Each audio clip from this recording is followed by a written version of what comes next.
Yeah, y'all read the title, right? Some were asking, wait, is Wonder actually giving Borsalino his long overdue credit? Will Wonder's miracles even fail to cease? What's good, y'all? You Dub back here again here in 2022. Let's get it. This will actually be the first of two Borsalino videos that I do this week. And fans of Admiral Kizaru Borsalino. Now, y'all not get overhyped, right? Y'all not listen. Y'all still very much overhyped Borsalino. Y'all still go out of your way to make Kizaru this god that he's not. Y'all need to stop that. Y'all need to stop. That's not what this video is about. Okay? But I will say this. I have come around, most def, to respect him far more than I do characters of Newgate and Garb. Yeah. And all shade aside, because we got plenty of time for that later. And I know people, when you shade, there are reasons I shade those characters. Still respect their power, but they deserve all of the smoke. All of it and more that I can give.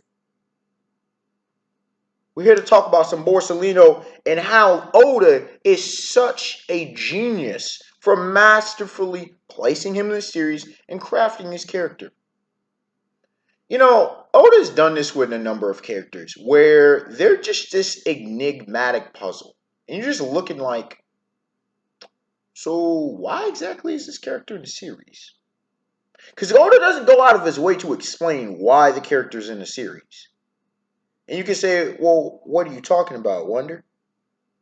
Dragon, which I've done an entirely deep dive video into his character symbolism, which I think was a phenomenal video, and those who watched it, I believe, will agree with that one. You can go into Shanks. He was introduced in Chapter 1, Episode 4. We're still waiting for him to meet Luffy and explain what the fuck he's actually doing in the series. Him in that reverie, him pulling in the Marine Ford, him trying to stop Newgate, him stopping Kaido, like, just so much, right? Then, I mean, we have speculation, but what is he actually about, right? Shoot. Kaido for the longest time. And we still, after literally, 150 chapters or so of Wano, we still don't fully know what Kaido's about. Linlin's still a bit enigmatic, but not as much. Hawkeyes. He's been around since Baratier, and we still, don't say. You can say in some ways Sir Crocodile. We still would love a backstory, right? And there's other characters as well, but Borsalino's definitely in that camp of enigmatic characters. He's been around since Sabali, right? He was the second admiral introduced after Kuzan, right before Sakazuki. You could say Sakazuki as well, but Sakazuki, we get the general gist. We just need a little bit more poking and revelation into his backstory. We even got more, I would argue, with Sengoku. Well, Kong's up in that point, and that's just because Kong has such few appearances. The same thing with Emu. Hell, we got more from the Gorosei than we do fucking Borsalino. Kizaru is enigmatic. Tall hell. So that's part of the reason why for the longest time I'm like,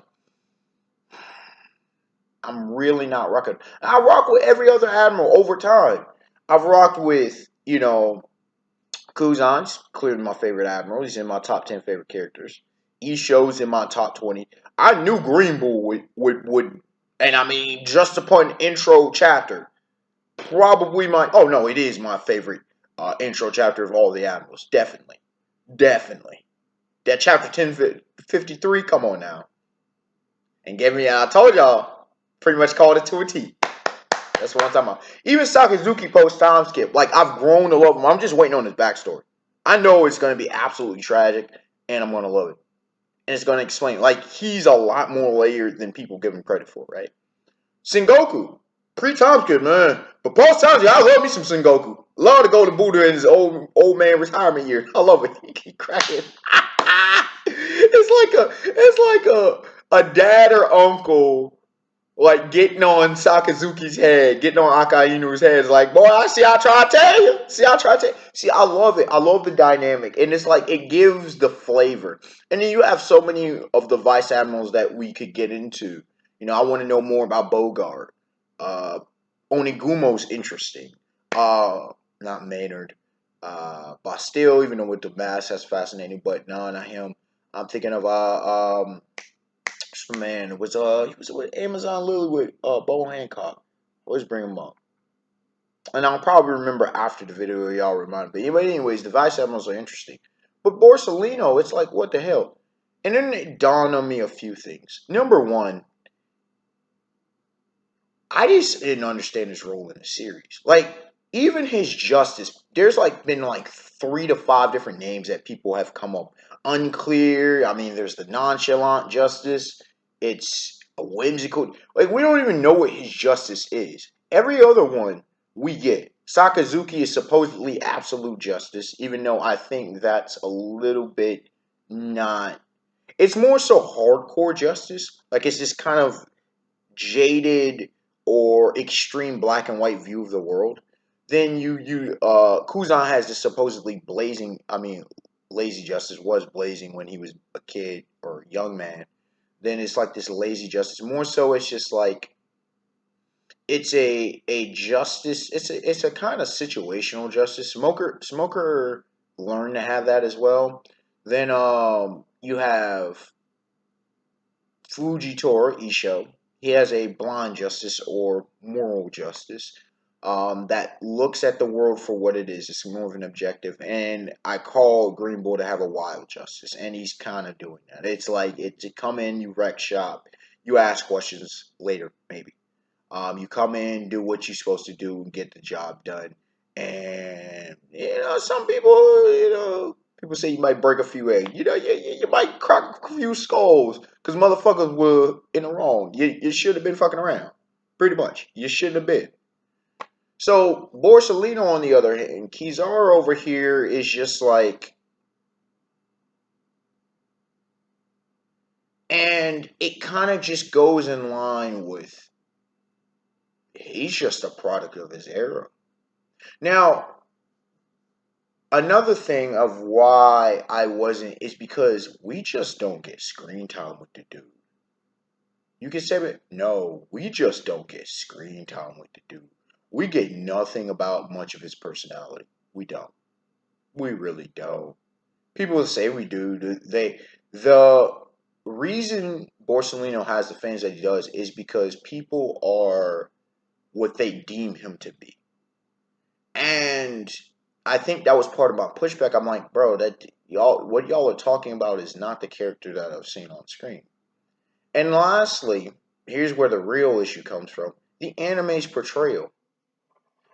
I didn't like it. It made him out to be this arrogant, really troll. And not a troll in the sense of Urahara Kisuke from Bleach. Not a troll in the sense of Gintoki, excuse me, from Gintama. Nothing like that. No, no, no, no. This dude is just like he's just like this nonchalant, like he brushes off everything. And it's just slow talking. I get it, it's the opposite of light and nah. They're taking artistic liberties. But when you go to the manga, it's not like that at all. He's serious. Like, not in a way of a Green Bull or of a Sakazuki, but he's serious. And I'll get into the reason as to why I've grown to, respect him, like him some. We'll see how the series goes. But I'm actually very much anticipating. Now I want him to get his ass whooped by Saji, but that again, I'll get into all of that later. But so the anime's portrayal gave me a faulty perception. Because again, I was introduced like many via the anime. When you read the manga, you don't get all of this cockiness. You get a fact speaker. And I'll do an entirely different video. That's the second Borsalino video. That the dude spits nothing but facts. He's the most fact. And, I thought, man, Gart, even, here's where I don't completely dismiss Gart. Gart talks facts because, he's known around. But no, this dude, Borsalino, literally, if you go back to every single scene in the manga specifically, not the anime, in the manga, he has spit nothing but facts. Literally, every time he talks, it's a matter of fact, just like light. It's just, this is what it is, bro. You can take Borsalino's words to the bank about something. He sees the world just like the clarity of light for what it is. So let's get into it, right? So this thing with him being on the serious side versus the trollish nature of the yellow monkey. That's why I said they took artistic liberties for it. Him being serious is him being he is the balance of the admirals. When you look pre-time skip, you had Sakazuki being this fiery, let's go, let's get it done, on a more savage version of Kid, in a way. Uses Captain Kid. Then you had this whole Kuzan, on a more kind of just colder version of Luffy, chiller version of Luffy, if you will. Then you had Borsalino. And if you notice, there isn't any comparison in the pirate world for Borsalino. This is the genius of Oda at work. It's Borsalino is also the oldest too. He's 58 post time skip, right? He's the oldest. He's experienced. He goes in and he assesses the situation. He might let you ride. He comes in, but he comes in wrecking shop and kicking your ass if that's what the mission requires. Just like his initial introduction. See, Oda's been masterful on how he introduces different characters. But really, a lot of people, one of their favorite scenes in the entire series is Borsalino's interest, which I forgot about, but I got reminded of. But you do remember, like, him being on Sabaody was a huge thing. He kicked all that stuff off. He came in right on the cannonball, came in, and he was just wiping the floor with the worst generation. Now, here's another thing about his character. We've not really seen him kill.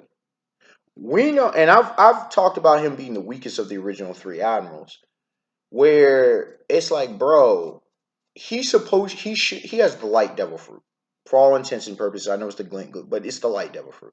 He should be top 3 in the series, right? Should be. But Borsalino, and I always say his laziness, his over reliance on his devil fruit. But we'll get back into that in a second. But he should be top 3, right?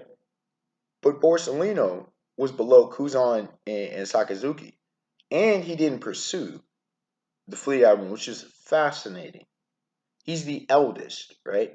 But yet he didn't want, and he wasn't recruited. So there's some layers. It's like, wait a second, something here. But he's balanced. He's experienced in what he does. Now, to that devil fruit aspect, right? He's probably and I said, Kuzan with his devil fruit usage is, but he's the most overall. Then you had Sakazuki with devastating, but his hockey game is probably immense as well. Borsalino probably went the opposite route where he mastered his devil fruit to such a high extent. That's like Sir Crocodile, Doflamingo, and a few others, right? It doesn't mean that his hockey's weak, but his devil fruit mastery is to such a high extent. You could say Lin Lin and Kaido. It don't mean they don't have great hockey games, but his devil fruit mastery is that. Because at the end of the day, you're not gonna really have Luffy's all day, every day. You're gonna favor something or another, right? And like I would say, like a Newgate, where some of your hockey game where you could have been the top dog, it's lacking because think about it. When you have this overpowered ass Logia, right? Most people would just, again, we know he has advanced armaments hockey. We've seen the Rio technique with the shield, just like the other admirals. But I mean, this dude is making light constructs, the 3 regalia, Imperial regalia, the whole, honored weapons in Japanese lore and history, right? We see how he goes. We see that he just comes in and it's just devil fruit attack after devil fruit attack after devil fruit attack. He has no one shot technique, and I've criticized him in that in the past. But at the same time, you look at him, he was hard as hell to put down. Like from an evasive standpoint, he's probably the toughest admiral to put down. You need legitimate speed, and it's not just because of his devil fruit. It's just because how he's mastered his devil fruit. his mastery. Because if somebody else was using it, it probably wouldn't be as good. So I've got to give him credit where it's due, but Oda's done a great job of balancing out the aspect of light. Then there's also the aspect of light where it's the Marines. There's a symbolism. The Marines supposed to be the light of the world, while you have, Teach having the darkness and the pirates supposed to be bad. So there's that aspect, right? Then let's take it here. He's an all-around fighter. Again, I say Kuzan's more so, but it's like there haven't really been holes in his game. And the only time he got caught slipping was in Film Z thus far. Was in Film Z. And it was former Admiral, Black Arm, Zephyr, aka Z, his teacher. And he saw him, yo, I told you not to rely on that devil fruit. And he almost caught him slipping. It was a great moment. But at the same time, it's like, think about it. It took a sensei out of everybody. We've not seen this dude get caught slipping, except for one moment. First mate Ben Beckman. Oi, Bina Beckman! I've always talked about that net hyping up. First of all, he called an admiral off guard. Oi, Bina Beckman. And stop saying like, oh, no, if you look at the manga, it's just straight up. There's no doubt about it. Ben Beckman's that dude. But then people are like, oh, but let him go. He's an admiral at the end of the day, and the orders were not to shoot. According to Ace, according to Shanks. So it was a whole lot of interplay going on there, but that just hypes up Ben Beckman. And we seen Dark King Silver's Rayleigh. It's taking literally the highest caliber of vice captains to mess with this dude.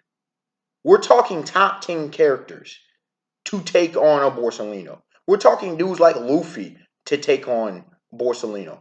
So while I go in on him like, bro, if you're outside the top 15, you're pretty much getting washed. Now, you've heard what I said, and I've said this for years. It's going to be a literal deathmatch when Sanji, and it's been set up. The anime is even pretty much shown it back in Dressrosa, and I don't think that's just, no, he needs to fight. I mean, fighting style and everything. Sanji's literally being primed. His whole skill set, the fire, the exoskeleton, the observation hockey, everything's primed that he needs to fight Borsalino. That says it's going to be a deathmatch. It's going to be one or both of them dying. One or both of them is dying. And if Sanji survives, which is a possibility knowing how Oda's writing Sanji survives, guess what? That whole wooden leg, he's going to lose a leg and whatnot, like Red Legs. He's not coming out of that unscathed. I'm putting respect on Borsalino. Borsalino is going to give him that work. He's going to give him holy hell, is what's going to happen. But that's going to be Sanji's best, and I can't wait for it because it's going to be one of the best fights in the series. And for those who say, "Well, you don't big up Sanji," that is literally one of my most anticipated fights. That is like probably top, and I've been waiting for this fight for over a decade. That is probably one of my top 5 most anticipated fights. True story. Hell, I pretty much sometimes anticipate that more than, like, I might actually anticipate that more than Luffy versus Teach, which I know is going to be nasty. I want to see Luffy versus Shanks. I want to see Luffy versus Sakazuki. Obviously Zoro versus Hawkeyes, and I think there's some other speculation. But Borsalino versus, come on, man, please give me that shit. Usopp versus Green Bull one day is going to be, I'm thinking that's what's going to happen. I mean, you have Jinbei and others, but it's just like, yo, Sanji versus Kizaru is where it's at, bro. I cannot wait for that fight. And y'all know I don't rock with either character like that. But that's just how much that fight, I think, is going to be Oda's creativity. That's going to be Oda just showing everything. He's just going to be in his bag, bro. That's going to be the fight, bro. Like, we know the craziness that's going to happen with Sakazuki and Luffy. Luffy versus Teach, again, more craziness. Just craziness is the simplest term I can put without going all day on it. Zoro versus Hawkeyes, Shanks versus Luffy. Zoro versus Hawkeyes is just going to be masterful. Shanks versus Luffy, again, more crazy. If Luffy fights Rocks, Zebek, that's going to be crazy. Like, any Luffy's, like, in-game fights are just going to be, or closer to Luffy versus Kid's going to be crazy. all of that shit. Luffy versus Lin Lin. Like, all Luffy's big fights are just gonna be craziness. But Sanji versus Kizaru, we gonna be stripped down. It's just gonna be everything, bro. It's just gonna be pure finesse, skill set, different stuff. We're gonna see that, but it's just gonna be hockey. Just gonna be like, it's like if Ray, and yeah, the fire's gonna come into play, but it's just gonna be like, look, I think the precursor Dark King Silver's already. We saw how Zoro would have been interesting to handle him, but it's like it's just gonna be. I still say Sanji needs to up his hockey game. He needs to up his arm in his hockey game. Pure and simple. Yes, he's getting the extra. That's all nice and dandy, but he still needs to up his hockey game if he wants to take down Borsalino. It's just what it is. So if you hear me critique anything with Sanji, it's because of that. That is what I think is pretty much his final point is going to be. It may be someone else, but either the last or second to last fight, that's that fight. And on so many levels, it makes sense. Also, Borsalino, when you look at him back at Ohar, or I believe it was Ohar, but back in his past, he had the mafia type suit that we see for the West Blue. I believe he's like, the son or whatever of one of the previous dons of one of the five families. We know that Capone took over the five families. He became the Godfather, right? The Don of Dons, uh, boss of bosses, right? And so I think he comes from there. And Borsalino's older than Capone, Gang Beige, Beige. So it'll be interesting, we get that and how he knows Capone, for example. Um, but more than that, this balancing act, right? So Oda, and now we see Isho's justice. We see how he's this calculated. We saw in Dressrosa, and we see how Green Bull is this. What did and again, I'll talk more in this in a next video with Borsalino. But he was ready to go to Wano. Borsalino knew. He knew they needed to head to Wano, and he was like, "Yo, I need, hey, Sakazuki, you want me to go in?" Which it shows the confidence. And it's like, damn, bro, you ready? Like, I know you were an admiral, but damn, you ready to go in with Lin Lin and Kaido? But then again, they sent in the elder statesman where they knew Rayleigh was. So this is why I'm saying, like, I have to respect. I didn't try to dismiss them. But it's like, bro, but when you sit back and look at it from a completely objective standpoint, not how the fanboys, oh my gosh, he could do this and Rayleigh. No, Rayleigh's still gonna win. I don't care what anybody says. Rayleigh's winning that. Just like Kaido's winning that fight, just like Lin Lin.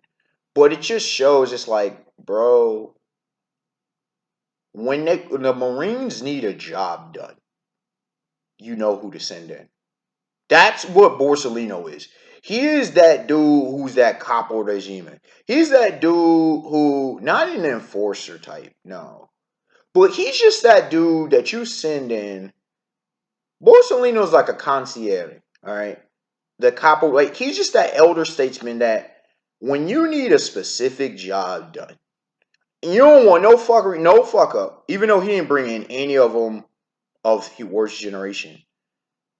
But he came in a ratio. Like, when you need something to where it's like there's no ifs, ands, and buts. Kuzan, you know he's trying to person saga. A serious mission where there is no glitz and glamour, which is a shocker. The irony of his name, right? When you need a job done, cleaned on up, you send in him. But the thing is, when you send him in, there's going to be like Green Bull's wild. He's unpredictable. Isho's calculating and controlling his approach. But when Kuzan, he'll get it done, but he's, gonna do it in his own way in his time. Sakazuki's with that more serious demeanor. But Borsalino, and depending on your perspective, I think this is why it took me a while to, if you will, warm up. I understood everybody else's personality. I didn't get his. His is that middle of the road. And those are some of the scariest. The neutral, just the guy who are just not callous. I wouldn't say he's callous, even though he might be. Just calm, just there. And he knows what he's capable of. Those are extremely dangerous dudes. And while he's not the most powerful of the admirals, he's not the most lethal. He's probably the most experienced. He's, from a mental standpoint, the most dangerous. Because people think it's Sakazuki, who you might think it's Greenbow because what? No, no. It's a character like Borsalino. A character like Borsalino's actually, he's great for his admiral position. He wouldn't be a great fleet admiral. Makes sense that he's not a fleet admiral. An overseer. But as far as an admiral, like, he will get it done, or a general. Oh, he'll get it done.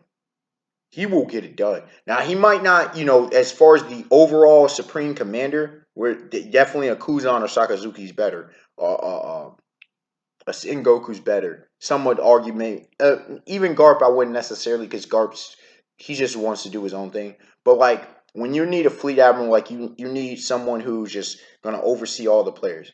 But as far as in effectively overseeing and getting an operation done on a military standpoint, that's a Borsalino, and those dudes are nasty. Think of a Ulysses S. Grant, a Robert E. Lee. Um, Shoot, think of your favorite generals, a George Washington, right? That's a Borsalino. And it's just like, damn. And Oda just gave him a hidden gem because he doesn't really show it. He doesn't show it. And I think as I've gotten older, as I've gotten wiser, and I've gotten to know more of myself, and just understanding and sitting back, and I'm like, okay, so this is how it's getting now. The reason I initially didn't resonate is because I didn't understand what character profile Oda was going for in his characterization.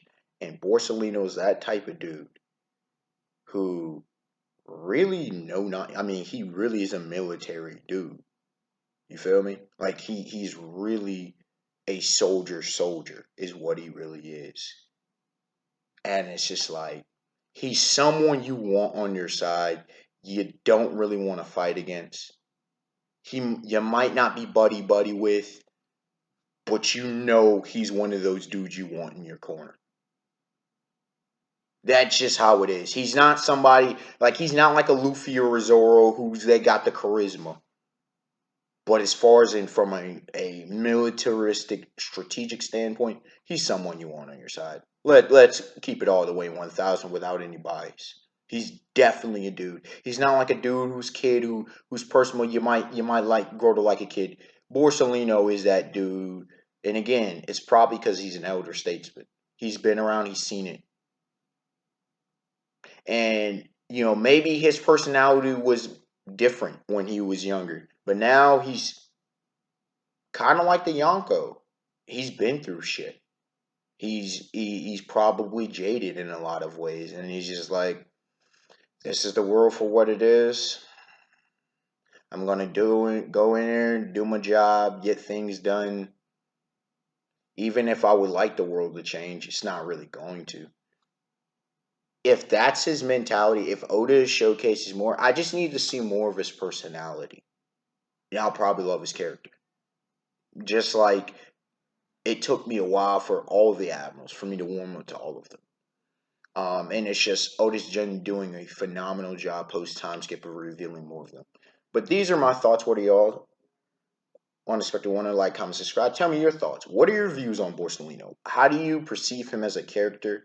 Again, I think Oda's done an absolutely masterful job with his character and of how he's slow revealed. I mean, hell, he's done it with the Yonko, so I wouldn't be surprised if he does it more with the Admirals. It took us this long to get fucking Green Bull in a story revealed besides the silhouette. We just saw Emu. We just saw Rocks for the first time in the 900. So we got time. And the fact that Borsalino stayed on as an admiral, all the shakeup, he is the consistent. He's the fulcrum. So that in itself told me so much that I needed to know about it. I sat back and I kept thinking about it. I kept thinking about it. And it really, I think his best character moment, he's got three legit character, well, four. He stood along the other admirals, cool. Uh, we saw him briefly with the suit. That was cool. Obviously his whole thing with Dark Kizaru was really, oh, you're taking on an admiral. You want more? It's like he felt some type of way, which I respected. He was doing his thing at Marine Forward, even though not as effective, but he was putting in work. Like, as much as I give his fanboy shit, he was putting in work. But that moment before Juan, or during, before Wano was really popping off, he's like, hey, Sakazuki, you know what time it is, bro. Like, you want me to go in there and clean up shop? And he's like, hey, Sakazuki's like, we don't know what they manpower. That told me so much, actually. Because this dude, I was going to be finished. Let me talk about this moment, bro. One of the most underrated moments in the entire series. So, Sakazuki, who people think, oh, he just goes in. No, he was thinking, we don't know Wano's military strength. He was thinking as a fleet admiral. But Kizaru didn't care. Now, I never thought of Kizaru as one to have Conqueror's hockey like that. Like, a lot of people say possibly Sakazuki. But there is a possibility that he actually does. And if he does, ooh, that just changed the whole game. That changed the whole game. If Borsalino has Conqueror, ooh, no wonder he's so confident. I might have to reevaluate. Maybe his fans were like, yeah, Borsalino, yeah, he's actually top 5. Maybe Borsalino is top 5. Maybe y'all have a point. But once again, Oda is yet to reveal. So we shall see. Borsalino top 5? Borsalino top 5? Question mark? Again, it's Oda. So y'all Admiral fans, is Borsalino actually the most powerful Admiral above Sakazuki? Question mark? The questions will forever remain until Oda addresses him in like a fight with Sanji. Or, I said I would love somebody to, give him that L, give him that first work. But it's like, Oda, please. Give him a serious fight. That's all I'm asking. Win or loss, please. I need him just to come in and take somebody out. I don't care if it's like a Capone. Like, on screen, we need to see this man do something for real. For real. In the new world. We see, I'm all here for it. I want to see what Borsalino can really bring to the table. And then we can draw our assessments. All right, y'all. Have a beautiful day, beautiful night. Peace. Till next time.